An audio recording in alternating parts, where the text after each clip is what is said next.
ကမ္ဘာကုန်စည်နှုန်းတွေကတညရဲနဲ့အစားပေါင်းတန်းလောက်ထိုးကျသွားခဲ့တယ်။ယွမ်တစ်ခုလောက်နဲ့တင်ဖူဂျီတောင်ကိုဝယ်လို့ရနေပြီးနှစ်ရွန်လောက်ဆိုရင်အမေရိကန်က Wall Street ကိုတောင်ဝယ်ယူနိုင်တဲ့အခြေအနေမျိုးပေါ့။ဒါပေမဲ့ကျွန်တော်ရဲ့ပတ်စံတွေကတော့ဘာမှမပြောင်းလဲပဲရှိနေခဲ့တယ်လို့ဒီအခြေအနေကိုလည်းကျွန်တော်လုံးဝမသိခဲ့ဘူး။ဒီနေ့ကျွန်တော်မေစီစဉ်ပေးတဲ့လူတွေ့ပွဲကိုရောက်နေတာသူမကတော့ပွင့်ပွင့်လင်းလင်းပဲပြောလိုက်တယ်။မင်းငါကိုလက်ထက်ချင်ရင်အနည်းဆုံးစတူယမ်မီတာ100ရှိတဲ့အိမ်တစ်လုံးချက်ကားတစ်စီးနဲ့တင်တောင်းငွေပြ50ပေးရမယ်လို့ပြောလိုက်တယ်။ဘာပြ50ဟုတ်လားမင်းငါကိုနောက်နေတာလားသူမကတော့ပွင့်ပွင့်လင်းလင်းပြောရရင်ရှင်ကလူစင်းရဲပဲလို့သူမကဆိုတယ်။မဟုတ်ဘူးမင်းကလေးကျွန်တော်နားကြမမဘူးမလားတင်တောင်းငွေပြ50ဆိုတာတေချာလားနင်မပြောတာမဟုတ်ဘူးနော်ငါကိုလက်ထက်ချင်ရင်တင်တောင်းငွေပြ50ထက်တပြားမှမလျှော့ရဘူးငါမိဘတွေကငါကိုပင်ပန်းပြုစုပြောထောင်ခဲ့ရတာဟာတင်တောင်းငွေကတကယ်ပဲပြ50တဲလားမင်းကတထေးကြီးများလားလို့ချန်ဖုံးကမသိစိတ်ကနေလှုပ်ခနဲပြောမိသွားတယ်ရှင်ဘာရီလျှောက်ပြောနေတာလဲရှင်မတက်နိုင်ရင်လဲထားလိုက်တော့ကျမရှင်အပေါ်အမျက်မထုတ်ပါဘူးနောက်တစ်ခါကော်ဖီဖိုးကိုကျမပဲရှင်းလိုက်မယ်ရှင်ကတရွန်တန်အကျွေးစစ်တစ်စေးထုတ်ပေးပြီးတင်တောင်းငွေအများကြီးပေးမယ်လို့ငွေယိုပြီးတောင်းပန်ရင်တော့ကျမသဘောမတူနိုင်ဘူးချန်ဖုံးကခေါင်းခါလိုက်ပြီးတလကိုတင်းချီဝင်ငွေရှိတဲ့လိုင်းပေါ်ကအစီအစဉ်တင်ဆက်သူအလုပ်ကိုဆက်လုပ်ဖို့အိမ်ပြန်ဖို့ပြင်လိုက်တော့မှပဲသူ့ဖုန်းကတုံခါလာတယ်ဟယ်လိုဘယ်သူလဲခင်ဗျ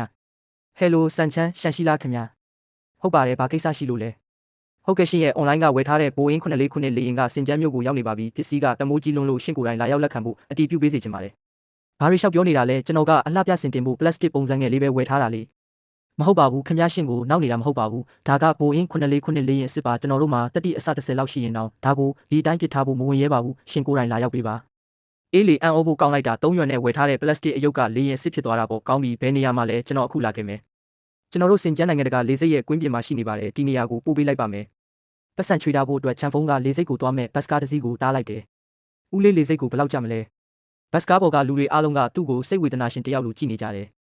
ဘယ်လောက်ကြမလဲဟုတ်လားလူငယ်လေးမင်းအိမ်မက်ကမနိုးသေးဘူးထင်တဲ့ရုပ်ရှင်တွေကြည့်တာများသွားတာလားအစ်စ်မှန်နဲ့စိတ်ကူးရင်တာကိုတော့မခွဲခြားနိုင်တော့ဘူးလားအခုခေတ်လူငယ်တွေကတော့လေခြေနဲ့ထက်စကလုံးကပိုကြည့်နေကြတာပဲပါစက်ဖွင့်လိုက်တာနဲ့ယွန်ကနန်းတွေပြောနေတာလူငယ်လေးထိပေါက်မဲ့အိမ်မက်ကိုပဲမက်မနေနဲ့ TV ထဲမှာပြောနေတဲ့ပညာရဲနဲ့ချမ်းသာသွားတဲ့ပုံမြင်တွေက9ယွန်တောင်တန်းတာမဟုတ်ဘူးစာကိုကြိုးစားတင်ပြီးတလကိုနှစ်ပြားခွဲလောက်ရတဲ့အလုပ်တစ်ခုကိုရှားလိုက်စမ်းပါလူတွေပြောတာကိုကြားရတော့ချန်ဖုံးကစဝေးစဝါဖြစ်သွားတယ်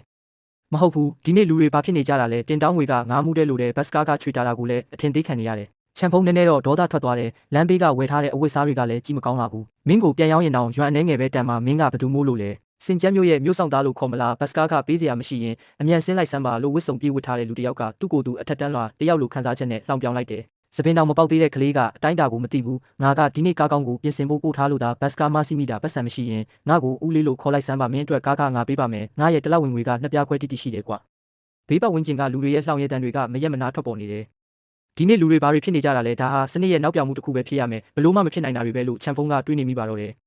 ဒီကဘာကချမ်းသာတဲ့သူတွေတောင်တသိန်းလောက်ပဲရကြတာလားဟာဒါဆိုရင်ငါကနိုင်ငံတစ်ခုလုံးထက်တောင်ပိုချမ်းသာနေပြီပေါ့ဟဲခုနကလူတွေပွဲကမိန်းကလေးကတကယ်